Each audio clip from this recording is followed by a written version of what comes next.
안녕하십니까, 문틀란TV입니다. 10일로 예정된 징계위 개최가 매우 불투명해졌습니다. 만일 예정대로 10일 개최를 강행한다면 법정에서 무효가 될 가능성이 매우 높은 상황입니다. 가장 핵심적인 이유는 징계위 개최 일시 발표나 연기, 윤 총장 측 증인 채택 요구 등에 대한 징계위 입장 등 징계위 운영 전반은 징계위원장이 하도록 돼 있으나 지금까지 징계위원장 명의로 나온 공문이 하나도 없기 때문입니다. 한마디로 징계위 개최 하루도 안 남은 상황에서도 징계위원장이 아직도 결정되지 않은 상황이고, 이것은 지금까지 윤 총장 징계위 일시 통보나 안건 관련한 모든 공문, 또 윤 총장측이 제기한 요구사항에 대한 거부 등 이 모든 것이 취미의 이름으로 나오고 있는 데서도 잘 드러납니다. 만일 내부적으로 민간 징계위원장이 결정됐음에도 취미애가 그 역할을 해온 것이라면 이 역시 명백한 위법입니다. 법무장관이 징계 청구권자이기 때문에 취미애는 위원장 대리 자격도 없습니다.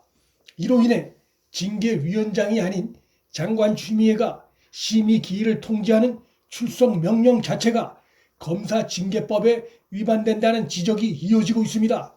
이로 인해 현재 법무부에선 부인하고 있으나 검사징계법 위반 문제로 인해 오는 10일 윤 총장 징계위원회 개최도 미뤄질 수 있다는 관측이 나오고 있습니다.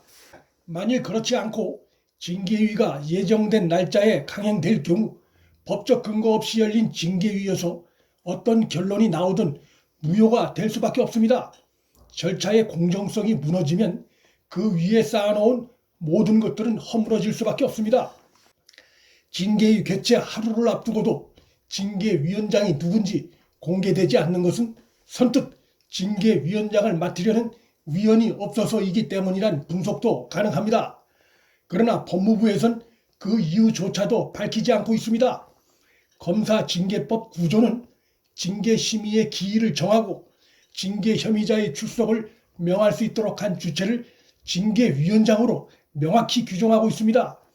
징계위원장은 원래 법무부 장관이 맡도록 돼 있지만 청구 당사자가 징계위원장을 맡지 못하는 규정에 의해 장관 취미애는 징계위원장을 맡지 못하고 차관이 대신 징계위원장을 맡게 되지만 고기영 전 차관의 돌연 사임에 이은 이용구 임명 과정에서 대통령 문재인이 이용구 대신 민간 징계위원을 위원장으로 맡도록 권고한 상태입니다.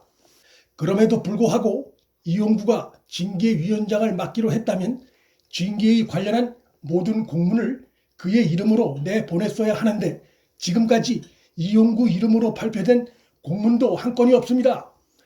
이러한 상황이 벌어진 것은 이번에도 결국 장관 취미애가 법과 절차를 지키지 않았고 총장 징계를 서두르다 가장 중요한 징계위 개최의 근거를 스스로 허물면서 벌어지게 된 상황이라 할 수 있습니다. 검사징계법 구조를 준수하기 위해선 징계위원회를 구성하는 7인 중 민간인 위원 3명을 확정한 후에 이 중 1명을 징계위원장으로 지정한 상태에서 이 징계위원장이 윤 총장에게 오는 10일 징계위 개최 출석을 통보했어야 했는데 그렇게 하지 않은 것입니다.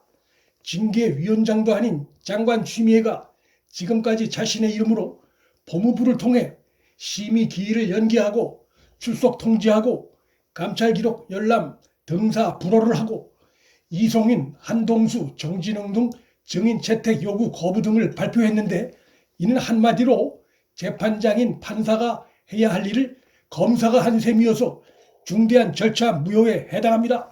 윤 총장 측에서는 징계위 개최 하루 전까지도 징계위원장 명의의 공문조차 한 번도 받지 못한 점 등을 들어 이번 징계위 절차 자체가 적법하지 않다는데 뜻을 모은 것으로 알려졌습니다. 현 정권 스스로도 장관도 차관도 징계위원장이 아니라고 밝히고 있는데 지금까지 징계위 절차를 진행해온 위원장은 대체 누군지 징계위원장 미스터리가 증폭되고 있습니다. 장관 취미애 측이 그간 내세웠던 윤 총장에 대한 징계 사유는 이미 모두 다 허물어진 상태입니다.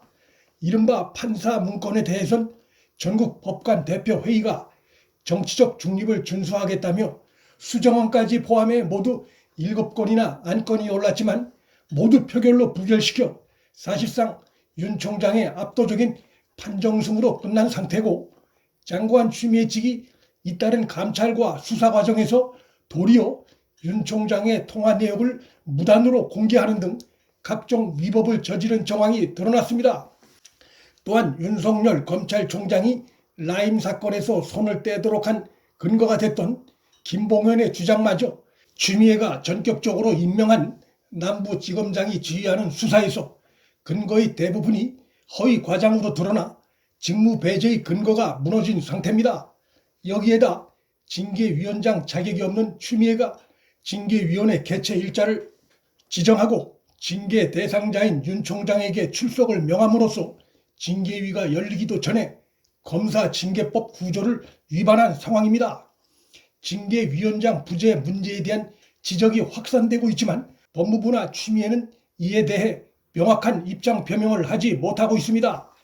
절차와 사유 모든 것이 근거가 없는 상황에서 징계위를 강행한들 그 결과가 결코 설득력을 얻을 수 없고, 그러한 징계위에서 나온 결론이 오래갈 수 없다는 것은 분명합니다. 고의가 됐든 실수가 됐든 자질 부족이 원인이든 추미애의 잇따른 중대 패착이 추미애 본인은 물론 여권을 더욱 코너로 몰아넣고 있습니다. 문틀란TV 여기서 마칩니다. 구독과 좋아요, 방송 공유는 방송 제작에 큰 힘이 됩니다. 시청해 주셔서 감사합니다.